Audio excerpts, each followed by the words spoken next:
So let's start with cybersecurity. As you know, I've been tracking cyber warfare incidents for some time now, and this week there was a new report released by Microsoft on Russia-Ukraine cyber warfare. I found this report interesting, although they did miss some of the other incident categories that I've found in other sources.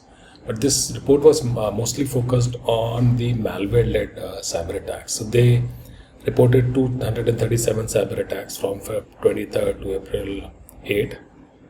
And this category of attacks were targeted on government, IT, energy, and other organizations with two key objectives. One was to disrupt or degrade the Ukrainian government infrastructure, as well as to get or gather intelligence on Ukraine's military and foreign partnerships.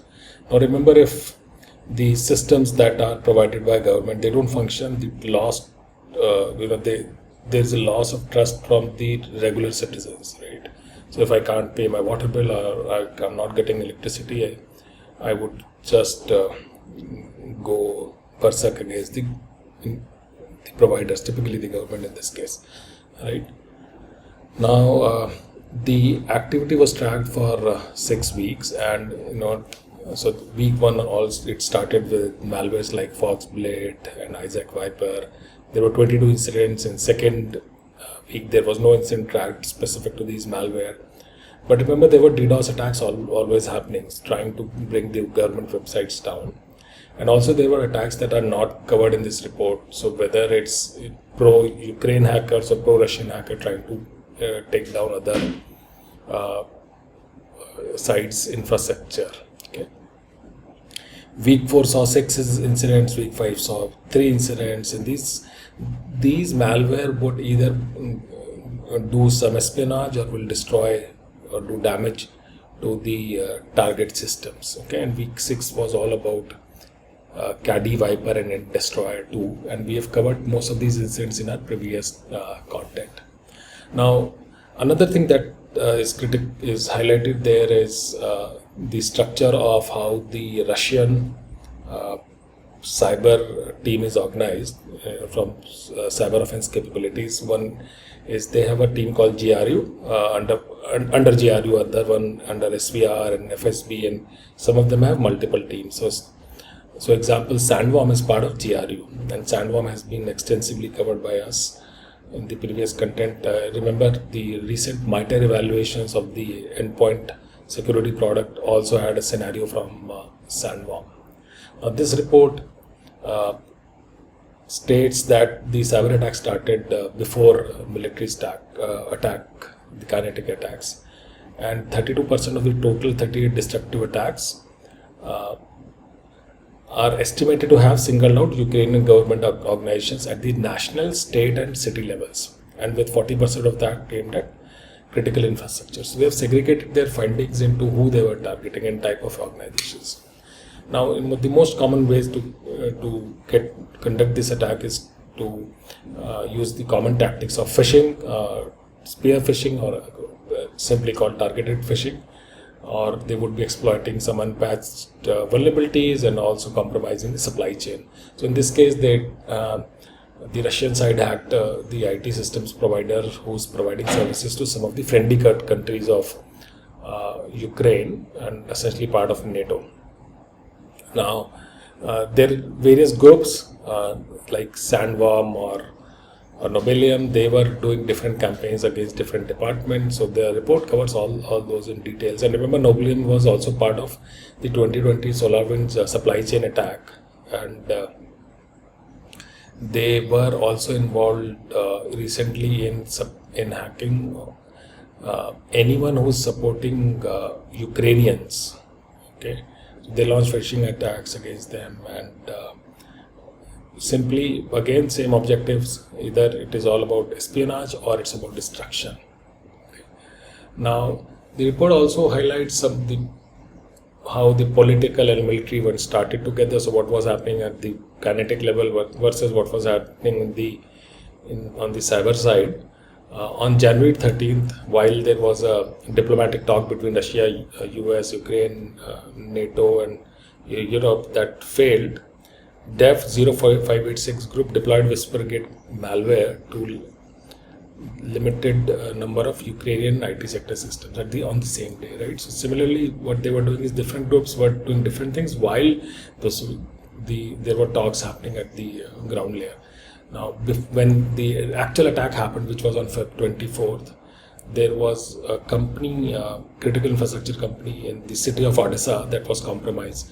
On Feb 17th, another critical infrastructure company in Sumy was compromised, and then a media company in Kiev was compromised, and they started attacking in all the sectors, most of the sectors across Ukraine. Okay, and then in March, essentially what has happened is the Russian group who took over one of the nuclear plants, they moved laterally on in the network of this company, right? So there was a cohesiveness in how they were doing, working together. So I think it's plan of any country today. If you are doing kinetic movements, you've got to have a cyber offensive capability. We've seen multiple examples of that. So China, Russia, Britain, Israel, all of them have cyber offensive capabilities. If you start doing a Google on the incidents that they are doing, right? So whether it is in terms of cyber espionage or targeting the critical infrastructure. Okay. So going back to the report, in terms of attack types, there were disk wipers, there were data deleters, and file encryptors, and ICS malware, which targeted the critical infrastructure. So that was the summary of the report. Please go to their website and learn more about it. I think it's pretty interesting in today's time to understand how the cyber offense capabilities work and how we can stay safe. Okay. Also, there was another threat actor group called TA410 that was reported, and this is an umbrella group which has three groups called Flowing Frog, Looking Frog, and Jolly Frog, and each of them have their own tool sets and targets. And their telemetry is showing that the victims were all around the world and mainly in education and government sector. And although they have been made public a few years back only, but they are active since 2018. And their modus of operandi is looking or exploiting vulnerable internet-facing applications like Microsoft Exchange, sending phishing emails, again a common initial access tactic. And once they have done that, they would deploy a malware with the name of FlowCloud. Now, what FlowCloud does, it captures all the information on your system while what you're doing. It in fact captures your audio, so microphones, or it can take picture from your camera on the system and any surrounding in the room. Okay, and then it will deploy a rootkit that will hide itself at a very deep layer within the system, and it can't be detected. Okay, so this is a pretty sophisticated group. Now, if I look at the victimology, there were diplomatic missions in China, there's a mining company, there were charities, and education groups, etc. Okay, so different sectors. Also, North Korean hackers, they sent a targeted malware called Gold Black Door to journalists, and with an objective of cyber espionage. Essentially, they want to gain who's providing information, what are the sources, what is being researched on by journalists. Now, this group is named as APT37 in the simple language, or Ryochet Cholima, and it has been in cyber espionage in 2016. Now, what you might be realizing that these groups are getting very technical. They understand how new attacks work, how systems work, how people behave. So they're trying to do all these malicious activities by utilizing the weakness in the way people behave as well as of the system. Right? So they're learning all that. Now, beyond cyber espionage, there is a German wind farm operator called Deutsche Wind Technique. They got hacked. They reported a cyber incident, and the type of or details of the incidents are not given by them. They have come up with a date which says April 11 and 12, but also their data was found in a data dump posted by a ransomware gang called Blackbuster. Okay. Now this is not the first attack in the renewable energy sector in Germany. There have been previous attacks. A company called Nordex, which is a turbine maker, their systems were down for some time in March, and then another incident with a company called Vysat that caused malfunction of 5800 Enercon wind turbines. So renewable energy is again part of the critical infrastructure, and hackers want to take them down either to extort money or build distrust on current government. In another campaign, an exploit kit called Rig, it has started dumping a stealer called Redline. Now Redline is available as a commercial product in underground forums. It helps do recon, so it can capture usernames, hardware details, browsers that are installed, what softwares like antiviruses are there, and once that is captured, it exfiltrates data like your passwords, saved cards on your browser, wallets, and VPN logins. And it has been targeting Brazil, Germany, USA, Egypt, Canada, China, and Poland. And before the exploit kit, Redline was passed on as part of the fake Windows 11 upgrade, right? So I know a lot of us try to get free software that are available on these forums, but remember, these forums, nobody provides things for free, right? So why would a large operating system manufacturer give it to you for free unless they are getting money? And on an underground forum, please don't do anything, buy or download anything, because it will be loaded with malware for sure, and this malware could be used to either conduct a DDoS attack from your system or steal your information and sell it further. Now going back to exploit kit, what exploit kits do is they are a software, a category of malicious software, as I can call it. They typically get installed on a website, and once you visit that website, they will scan your browser and system and see if your system has a vulnerable software, and then it will use one of the backend codes or exploit to install a payload, which can be used for anything like a Redline that I mentioned, which is information stealer. They can dump a ransomware so that cyber criminal can extort money. So what cyber criminals typically do is they will buy all the software. So they will buy a exploit kit, they will buy a payload like a Redline, depending on what they want to do, steal information or make money. So they will buy a ransomware, they will put up this on a website, they will send campaigns so that people can visit website, and then once the end users are infected, they carry out their objectives. So this is how they work in a nutshell, right? There's another incident. So Cloudflare, which is an internet infrastructure company, they mitigated one of the largest DDoS attacks which is recorded till date, and it had 15.3 million requests per second.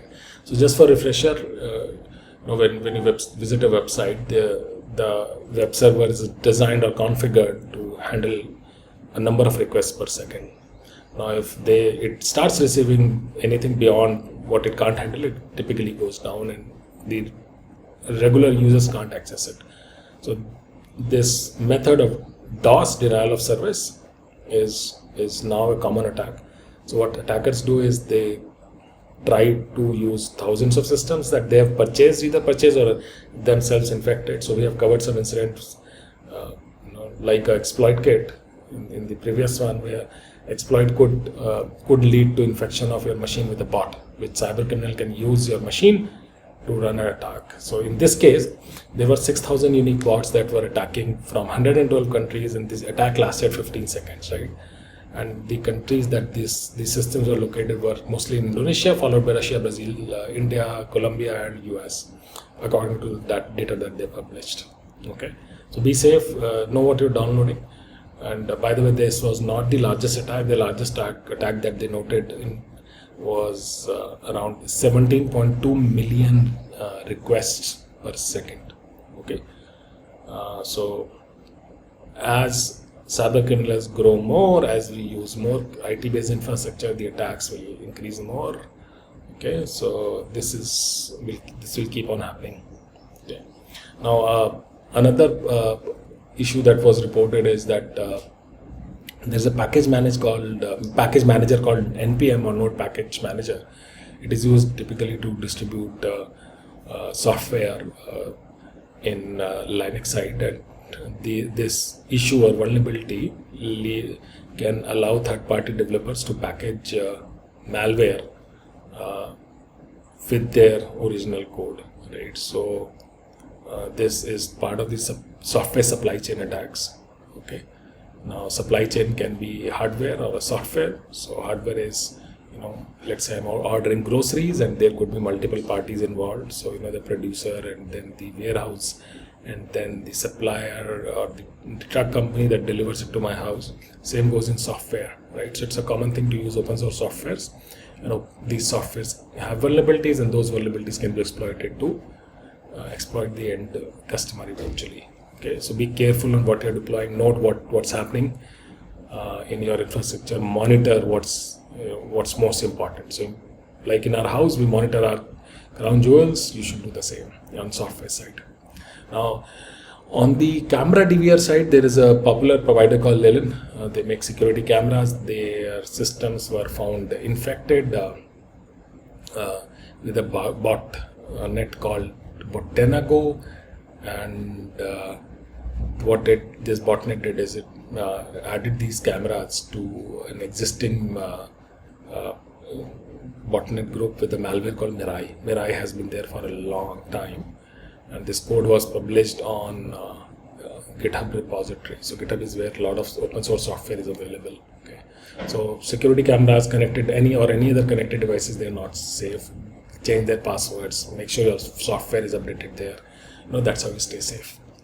Now, on the good side, Indian government has published an order or a rule which mandates it for any organization to report security breaches within 6 hours. I just love this.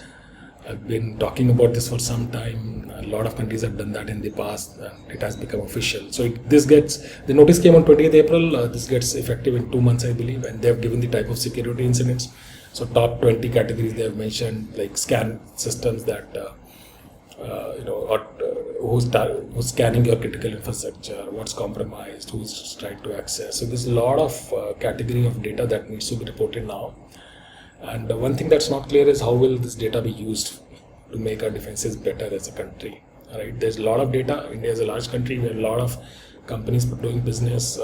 This is good for cybersecurity, but I think there has to be next step also, where this should become automated. We should have softwares like a threat intelligence platform which automatically pulls this data either through a service provider or by that company itself and puts it down on the CERT, so that they can analyze data and send a country-wide guidance. I know they're already doing that, but I think we should focus on now automating it, which is the next step. Okay, so I'm sure we'll get there. This is a welcome move. Okay. Now, also Google has done a good thing, so they now have a new feature in their app.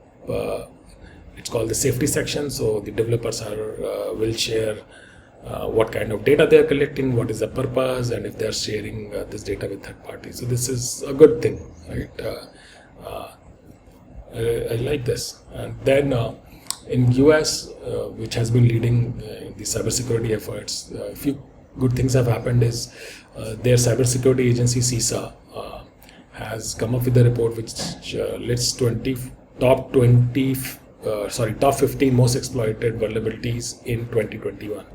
So this was a report that was collaborated by US, Australia, Canadian, New Zealand, and UK certs, and they have mentioned these vulnerabilities. Number one being Apache Log4j, and they have given mitigations also. So that's pretty good. I think we should keep looking for such reports to find out issues if we suffer from that, right? If you know all the methods of how things can get broken on the cybersecurity side, we can build defenses around them, right? So keep an eye out. Also, US has offered a $10 million bug bounty for 6 military hackers from Russia. They're part of the Sandworm group, and these people have been active from 2008, as reported by US multiple times. Multiple private threat intelligence companies have reported that. And what the US has done is they've set up a Tor website if somebody wants to report it anonymously, or They can send the information via Signal, Telegram, or WhatsApp messaging apps. Just a reminder, Sandworm is part of the GRU. We spoke about this earlier today. Okay. Now also CI has their first CTO, Mr. Nand Mulchandani. He's someone who studied in Delhi, as I read in the newspaper earlier, and he's been part of multiple startups that have been acquired, and now he will decide how the technology is adopted at CIA, and he holds a degree in computer science and maths from Cornell, and he's done various degrees from Stanford and Harvard also. So quite a good guy with a solid background. Now, in terms of non-cybersecurity stuff, Twitter is owned by Elon Musk now. I'm sure you all know this. He's been advocating good things like encryption of the messages, the direct messages between parties, so that nobody can hack. There are good and bad sides of this. But I think it's a good move. Okay. Now the deal will take again 6 more months to close, because there are a lot of checks done by regulatory authorities as well as both the sides from legal point of view. Okay. Also, I read a very interesting article on how hospital robots are helping nurses from burnout. So in US, Mary Washington Hospital is using a robot called Moxie that does ferrying of medication, supplies, lab samples, and personal items through the halls and floor to floor, which is great. These are redundant, mundane tasks. We should just automate all this. Okay, and our humans should focus on bringing value to lives, which is studying medicine. Okay. So Moxie is right now getting deployed. There are 15 active Moxie robots that are operational, and there are 60 getting deployed later this year.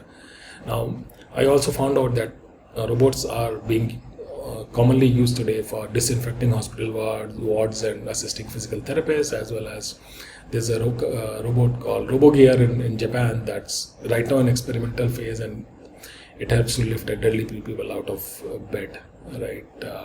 So that's good. And then what I've realized is that the most common use case is using robots for delivery.